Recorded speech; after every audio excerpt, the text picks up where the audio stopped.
A Ponte Preta segue se movimentando no mercado da bola. Com elenco de folga após a eliminação no Paulistão, a diretoria da Macaca permanece em busca de novos reforços. Após o anúncio de Vinícius, o clube encaminhou mais 4 contratações para a Série B. 3 delas atuaram pela Inter de Limeira no último Paulistão. O lateral esquerdo Zé Mário, o volante Lucas Bochecha e o atacante Everton Brito. O lateral Zé Mário chega ao Alvinegra para brigar pela titularidade com Gabriel Risso e Jean Carlos, que ainda está em recuperação de lesão ligamentar no joelho. Aos 32 anos, o jogador também esteve no radar da Chapecoense, CRB e Guarani, rivais da segunda divisão. O quarto nome é de Dudu Vieira. O volante está de saída do Santo André e deve assinar contrato com a Macaca até o final do Campeonato Paulista de 2025. Aos 30 anos, o atleta já acumulou passagens por Chapecoense, Ituano, Criciúma, Vitória e Novo Horizontino. Os novos reforços devem chegar ao Moisés Lucarelli nos próximos dias, para se juntar ao elenco que segue na preparação para a Série B. A diretoria da Ponte Preta ainda segue observando o atacante Matheus Regis do São Bernardo. Com permanência incerta no time do ABC, os clubes discutem a melhor forma para realizar a transferência do atleta de 24 anos. Nessa temporada, o atacante do Brno disputou 14 jogos com 3 gols marcados. Matheus Regis se encaixa no perfil que a comissão técnica busca. E falando em comissão técnica, Basílio Amaral, auxiliar de João Brigatti, está fora dos planos da Alvinegra para a Série B do Campeonato Brasileiro. Basílio não teve seu contrato renovado ao fim do Campeonato Paulista e encerra seu segundo ciclo no Moisés Lucarelli. Todo dia tem um nome especulado. Muitas especulações, Batista, né? São nomes que surgem na pauta e claro que alguns deles podem não dar certo, podem não vir, mas a Ponte está muito perto de fechar com os 3 jogadores da Inter de Limeira, né? Que foram destaque na disputa do Campeonato Paulista da Série 1, o Bochecha, também o Everton Brito e o Zé Mário, né? São jogadores que viriam aí para suprir e também reforçar o elenco da Ponte Preta depois do bom trabalho feito na Inter de Limeira, mas claro que a questão é aquela, né, Batista? Somente quando o clube anunciar oficialmente é que eles são contratados efetivamente, e a Ponte tem adotado um certo mistério nas últimas contratações que tem feito, né? Divulga realmente somente em cima da hora, mas a gente pode cravar que está tudo certo, principalmente com esse trio aí de jogadores vindos da Inter de Limeira, vão defender a Ponte Preta na Série B do Campeonato Brasileiro. E tem também a questão do contrato. Vários jogadores têm contrato com seus clubes até dia 10, né? Jogadores que estavam disputando o Campeonato Paulista. O contrato é feito até efetivamente o final da competição. Aí que o time chega na final, então tem que fazer o contrato até o dia 10 de abril, né? Exatamente. É o caso, por exemplo, desses jogadores da Inter de Limeira, o Zé Mário, lateral esquerdo, e o Dudu Vieira, que é jogador do Santo André, disputou, foi rebaixado com o Santo André, tem 30 anos, e também está acertando com a Macaca. O Dudu Vieira, inclusive, né, havia uma intenção do Santo André em permanecer com o jogador. Mas como a questão orçamentária ela cai muito com a saída do Campeonato Paulista para a Série D do Campeonato Brasileiro, que é a competição onde o Santo André vai estar nessa segunda parte da temporada, então dificultou o acerto dele, a permanência dele com a camisa do Ramalhão. Vamos lá, Tigrão, a sua análise, os jogadores especulados, a Ponte não anunciou ainda, né? E não sei se anuncia essa semana, porque os jogadores estão de folga e voltam somente na segunda-feira. Não, bons nomes, o jogador está de folga, mas a diretoria e a comissão técnica trabalhando talvez mais do que durante o campeonato, né? Que tem que montar esse time logo, o tempo passa muito rápido, né?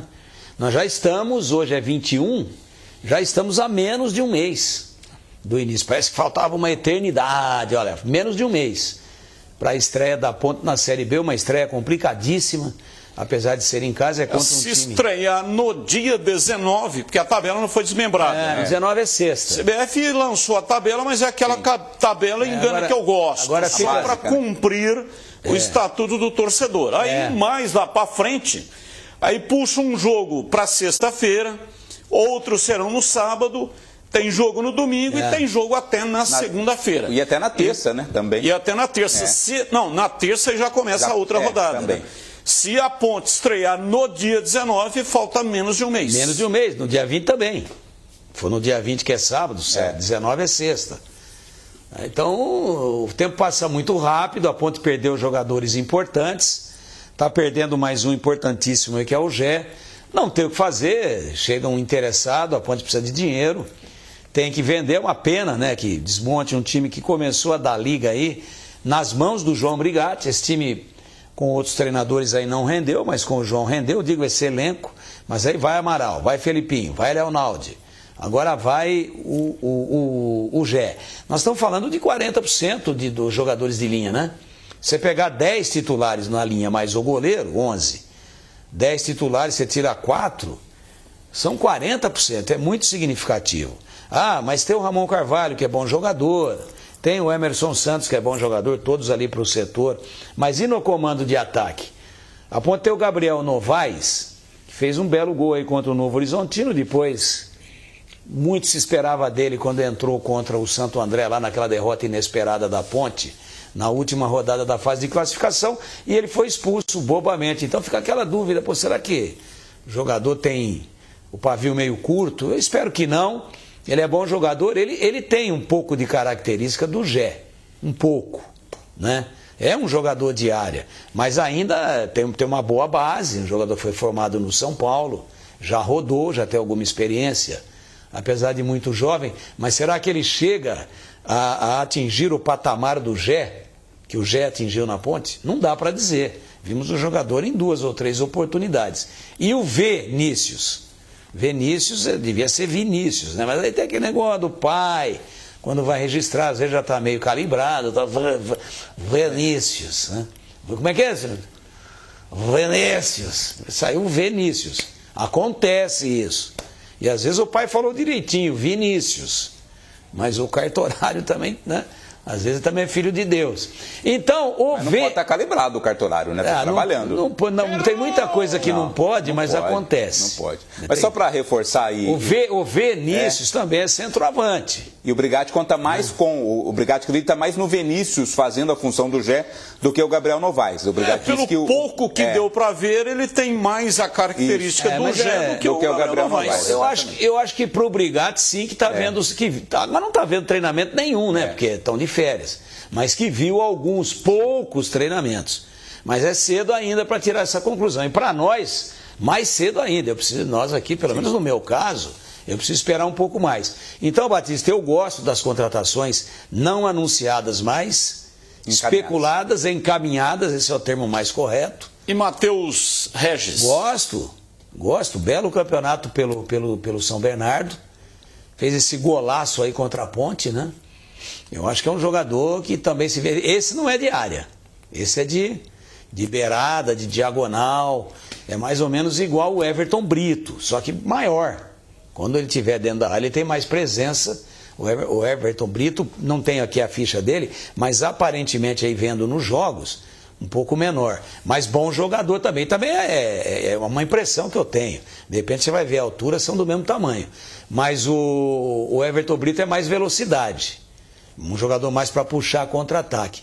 Então eu gosto de todos os nomes que estão encaminhados até agora e torço, sinceramente, para que todos eles se confirmem, né? Sejam confirmados, se materializem e realmente reforcem a Ponte. Agora, o nosso noticiário aí mostrou a saída do Basílio, que é uma espécie de fiel escudeiro do João Brigatti, né? Todo lugar que o João vai, leva o Basilhão.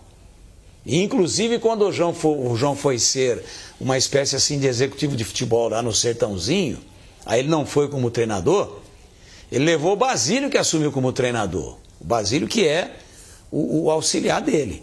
O que aconteceu? A Ponte não divulgou oficialmente o motivo. Na verdade, não foi uma dispensa, foi uma não renovação contratual, né? Quando a Ponte renovou o contrato do Brigatti, que venceria ao final do Campeonato Paulista, decidiu renovar até o final da Série B do Campeonato Brasileiro, não fez o mesmo com relação ao Basílio. Mas não houve nenhum comunicado oficial, pelo menos oficialmente a Ponte não explica, apenas cita a não renovação contratual do auxiliar técnico do Basílio. E já tem algum nome especulado? Porque a Ponte tinha 2 auxiliares. O Nenê, que é o filho Nenê Santana, fixo do clube. Esse continua. Esse continua porque é funcionário, é um cara com uma história maravilhosa na Ponte, todo mundo gosta dele, não há a menor dúvida, entende de futebol, é muito útil, ajuda demais. E já foi treinador também da própria Ponte.